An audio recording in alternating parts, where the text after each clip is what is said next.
The more discipline you have towards something, it's like the callus. It's going to develop, and that is going to be repeated. You'll be able to continue to plug into that discipline no matter what it is in your life. But if you don't have that, you're never going to make it, because nobody will have enough excitement to keep them motivated. But discipline and the desire, that will carry you through. When I talk about how that discipline can even fade because you're not even getting motivation from success, that's when you need to look at the callus on your hands. That's when you need to take some stock of the fact that the discipline is working, which in and of itself should motivate you to keep going, because you've strengthened yourself to be able to do that thing, whether it's building those referrals or raking those leaves, whatever that endeavor is.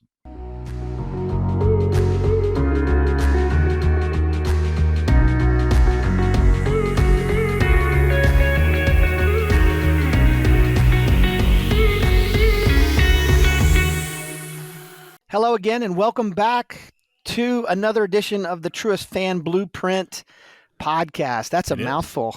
I'm Phil Calandra, and I've got my partner with me, Rob Brown. Hey, Rob, it's good to see you always again. Always good being with you, Phil. I've got my my grandpa shirt on today, for those of you who are watching this on YouTube. That. I like that. Speaking of likes, if you're enjoying the podcast, please give us a like, give us a share, give us your feedback. We're open to topics. We're open to making this the best possible podcast and communication platform for you and for our community. So please feel free to do that.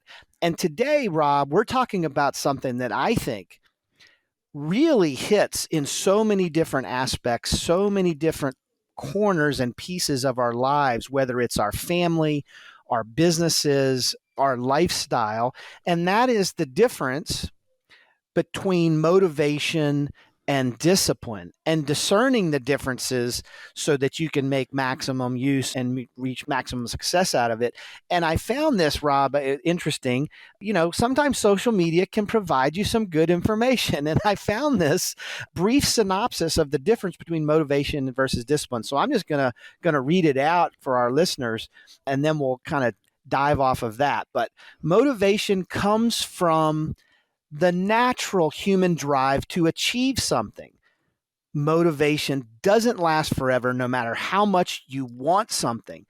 It's a temporary effect created by the brain to boost you in the right direction.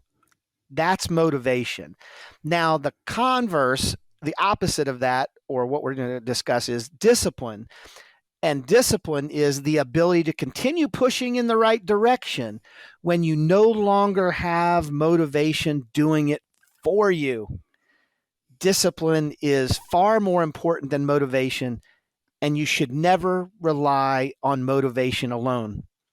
I don't know about you, Rob, but I really found that kind of separation of those two ideas fascinating, and it hit me right between the glasses and eyes. Yeah. How about you? Absolutely. Because, well, a couple of things. One, the idea that motivation doesn't last, because I think a lot of times we perpetuate in the way that we think about what we're doing or the way that we're encouraging others that we can constantly stay motivated. And that would be like, you know, a football player, you know, NFL player on Sunday, you know, who's totally motivated for the 3 hours that game lasts, having that same level of intensity and motivation during the week. It just doesn't last. And I think that's a great thing to think about, because I think it's easy to feel like we just need to stay constantly motivated.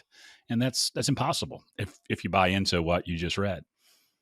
Yeah, and I think the corollary word to motivation is excitement. So it's really easy to get excited when you're starting something new, or, you know, maybe it's parenting. You're excited to be a new parent. It could be a new diet plan because you're going on a cruise in 2 months. It could be in a business pursuit. So motivation is temporary, and it's geared or kind of ramped up because of our own excitement. But then what happens when the excitement wanes, right? You're going to slip back into probably your predetermined habit cycle or predisposition of a particular area. Yeah, no, that's totally right. I've been asked before when I'm talking to a potential client in the coaching work that we do, what's your success rate? And I always say my success rate is 100%. I have never had a client fail. And that sounds kind of bold, but maybe there is a little footnote to that. That's only the clients that come on board. And when we set out in our initial engagement what they want to work on, that they actually do it. Because if they get really excited and say, I'm going to hire a coach, this is going to be awesome, and then they don't do what we agree to do together, the relationship just ends. It's not a failure. It never really gets started because the motivation just dies within that first couple of conversations. But when you stick with it, you have the discipline to do the thing that you put together in the plan that maybe came from the motivation to start the relationship in the first place. It keeps going, and then success always happens. Yeah, and I think back in my own kind of journey in several different areas. I lean on my endurance racing and fitness pursuits as an Ironman, and it paints a picture for me even as I go forward from it. But after the initial excitement wears off, after you've signed up for the race or you've made the commitment to yourself and publicly stated the commitment, what ends up happening when the excitement wears off is then you compromise. You begin to lose that sense of urgency. You let your foot off the gas. You miss a workout, and then you miss 2 workouts, and then you miss 3 workouts. Same thing could be on the diet plan, right? You start out with full intention of following the eating plan, and then you have 1 cheat meal, and then it turns into 2 cheat meals. The whole weekend was a cheat, and then you discover, wow, this isn't working out. I'm not losing any weight, or I'm not gaining any fitness. There's no way I can complete the marathon or the Ironman or whatever. And then what do? You quit, you give up. That's our human nature. I talk about that so much. It's just the way God kind of knitted us together. It's not natural nature, it's human nature. And you have to break that apart. Yeah, absolutely. Because at that point I was thinking you blame it on the diet. That's a bad diet. No, it was probably just a bad implementation of the diets. I think about some of the activities that I encourage my clients to engage in that will help them achieve goals. And what fascinates me sometimes is, like, we will come up with a strategy, very simple strategy, like we want to increase our referrals. So what we're going to do is we're going to make sure that twice a week when we're having meetings with clients, we're going to have a professional, elegant referral conversation. That's how you can promote referrals and grow referrals. And what will invariably happen is they will commit to that, and they'll do it for 3-4 weeks. And we talk about it, say, yeah, this is great. I'm having great conversations, getting some great introductions. We've got some meetings coming up because of those conversations. And then a couple of months later, we'll talk about the results for the sprint or the quarter that we were in. And I'll find out that the referrals died off. And I'll go, well, why did that happen? What did you do? And invariably, they just stopped doing it. Even the motivation of having success with the discipline of doing it sometimes isn't enough to keep that process going.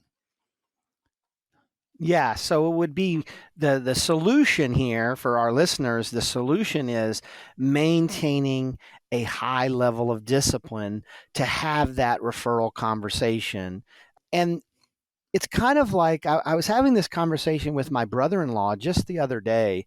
My niece is a junior in high school, so you can imagine what a 16, soon to be 17-year-old is going through.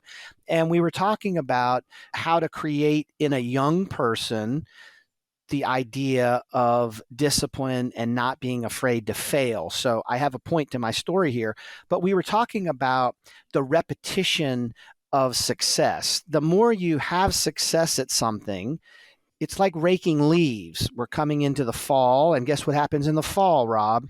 the leaves come off the tree. I don't live in an area where there's any leaves, thank God, because I don't like to rake. But if you hold a rake for 2, 3, 4 hours, a couple of days consecutively, guess what happens to your hand? You get a blister a little bit, and then it forms a callus. And my metaphor to my brother-in-law is like, the more she does these things, being bolder, standing in front of groups, she's in the chorus, she's fearful about singing in front of people. The more she does that, the more she develops this callus.